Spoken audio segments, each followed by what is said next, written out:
educated, but I'm so frustrated. Hello to my loneliness. I guess that ignorance is. How? Take me back to before the noon. Rewind, take it out of cue. Thank you for granting me power. Frostnova or Frostleaf? Frostleaf, although 80% of that is pity. Thicktails or Thintails? Thin, no contest. Who is my least favorite horse? Zafang, because he's hoarding all the damn platinums. Please come home, Centauria. How many horses does it take to change a light bulb? Well, apparently, it takes 5. Favorite cooking utensil? Nerl's rock hard abs. Favorite bear? Absinthe because gun, but I will admit that there is something charming about bashing people's skulls in with a frying pan. Funnest operator? Weedy, and if you have a different opinion, you're wrong. Are you a brony? No. What's the best way to prepare eggs? Omelette. Second place would be birth control. Favorite visual novel? I don't read VNs, but honestly, Nearlight should count at this point. Let's assume that both of these statements are absolutely true. Pinocchio always lies. Pinocchio says all my hats are green. Which single one of these 5 statements can we absolutely conclude from these 2 sentences? A. Pinocchio has at least 1 hat. B. Pinocchio has only 1 hat. C. Pinocchio has no hats. D. Pinocchio has at least 1 green hat. E. Pinocchio has no green hats.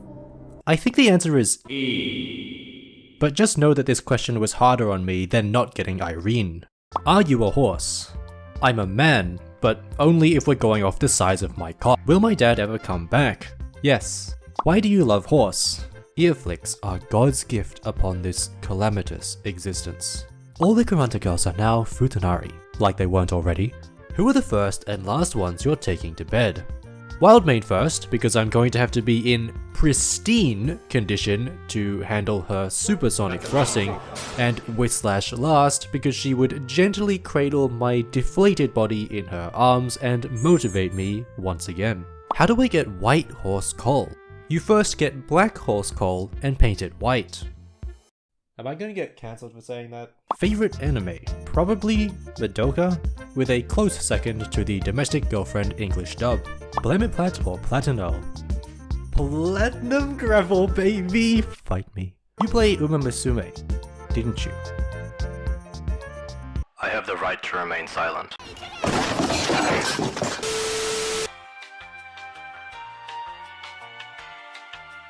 Hi. Man here. Just wanted I like it. I'm not using that. Hi, what's up? It's the boy, your boy. Just wanted to get the less serious questions done first. The rest of the video is going to be some questions that I probably shouldn't reply to with just another horsecock joke. So yeah, I mean, let's just get into it, I guess.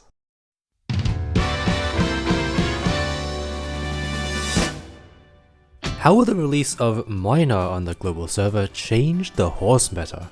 Well, Minor is cool because now we have a playable and canon horsecock. Minor doesn't necessarily change the meta so much as he completely breaks it, and the game in general.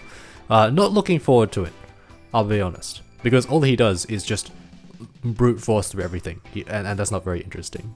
It does solve problems that I've had, but it solves them in the same way that Surtur solves them, which is just kill things. However, I will be trying Invitation to Wine Kuranta only when that comes around, because that event was impossible because of this wonderful thing.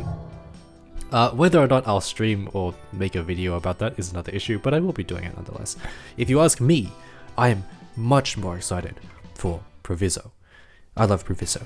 You should love Proviso too, okay? You should pull for Proviso. You should get every Proviso that you can possibly get. Other than Medic. You really had to make this hard, huh? What other flavor of horse do you want as a playable operator next? Well, if Proviso taught me anything, it's that maybe I don't know what I want. Because I would never have anticipated that I would be excited for a slow supporter, but here I am. I was considering an arts god, because we haven't had one of those since Surtur, which was a long time ago. Maybe one that specializes in draining the attack of enemies, like stealing attack, since arts guards always have some kind of survivability involved. I thought that this would fit the whole Knights Mora aesthetic kind of well, but at the end of the day, it would still be an arts guard, which might just deal damage. which I'm not super excited about.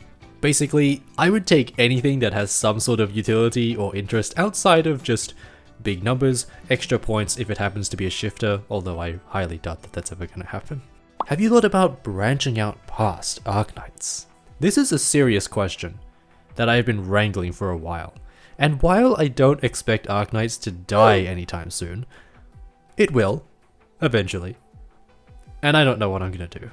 I have thought about doing other videos on games that are not Arknights, but I just don't love any of those games in the same way that I love Arknights.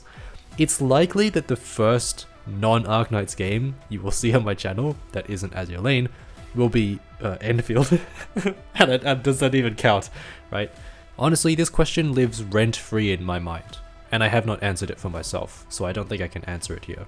What made you decide to play Horse Knights over all the other Niche Knights teams out there? Was it based purely on simpage, or was there more that went into the decision?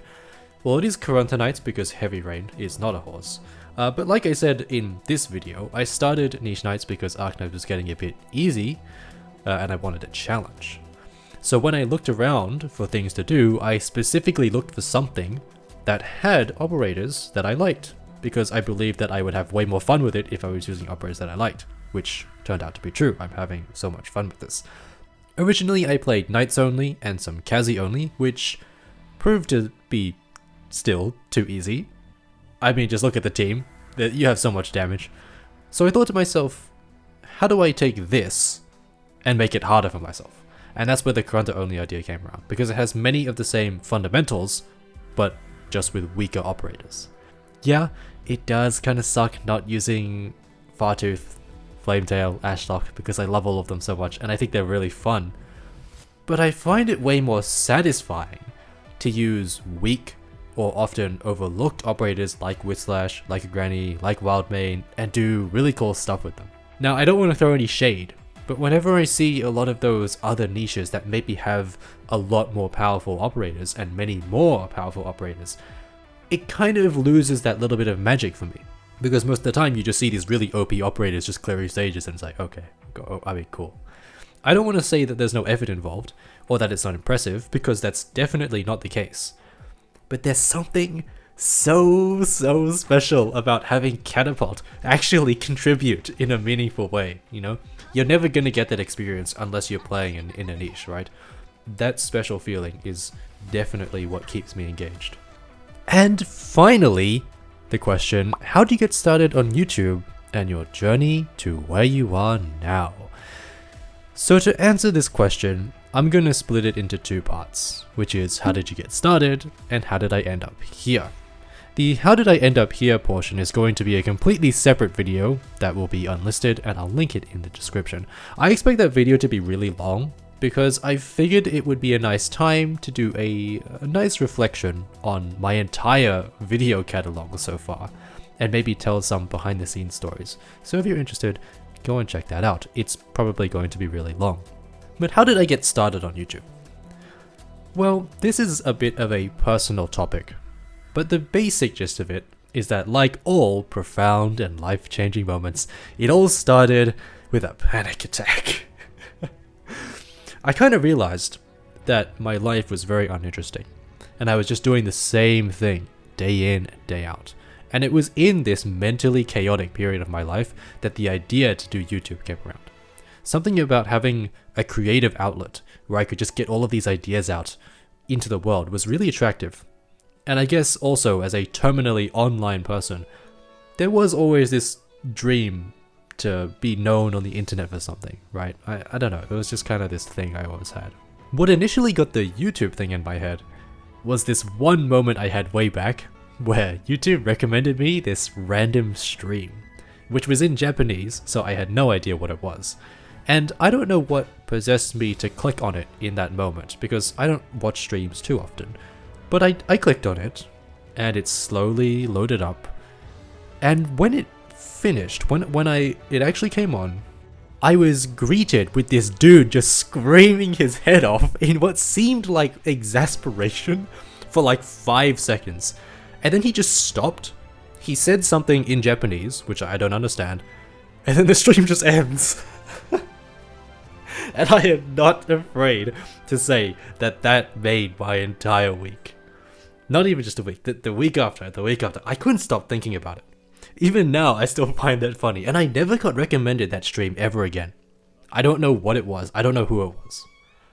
But the thing is, that when I was in that headspace I was talking about earlier, I remembered that 5 seconds, and it came to me. If someone can make something and put it out there, however stupid it may be, and if that thing makes some random person on the other side of the world just laugh and forget their worries, their troubles, their anxieties for just a moment, then isn't that just the most beautiful thing? Why wouldn't I want to do that? You know, why wouldn't I want to take a little bit of my time, maybe learn something new, just to make someone laugh, even if I'm never going to meet that person? Why am I not doing that? And at the time, I asked myself, why was I not making myself into a person who could do that? And I guess the rest is history at that point. Or the rest is in a 2-hour long video that you should maybe go watch if you have the time. But regardless, I hope I have brought a smile to some of you, however brief it was. I will continue to make high quality, educational, and most importantly to me, passionate content. Thanks for 2K. I don't think I've truly woken up to that yet. See you around, and don't forget to horse.